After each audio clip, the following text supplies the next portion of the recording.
Hi, it's Craig Stephen, the Canadian Wildlife Health Cooperative. I'm here in the BC Ferries, heading out into the Strait of Georgia, passing the mouth of the Fraser River. I'm on my way home from a meeting with the BC First Nations Fisheries Council, where we were talking about the role of diseases, particularly infectious and parasitic diseases, in regulating healthy salmon populations. A big part of the meeting was the challenges of trying to study that issue in a free-ranging population.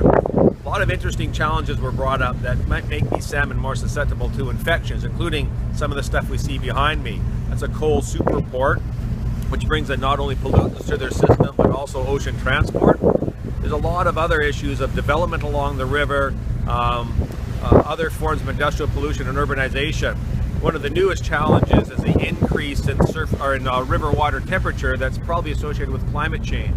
That not only changes when they move up and down the rivers and access their foods, but it also affects their immune system and the rate at which their pathogens can multiply, potentially increasing the role of infections in the survivability of these animals and their susceptibility to predation. One of the most important outcomes of the meeting was to try to figure out how we define health in these salmon and how we work together from the bottom up as a community to protect the fundamental needs that salmon require to have capacity to cope with these multiple stresses, from infections to climate change to pollution and habitat loss. And there's a really interesting will to start to develop new ways to track these risks and to work at a community level to promote their health. And the CWHC is very interested and dedicated to trying to help communities with such initiatives.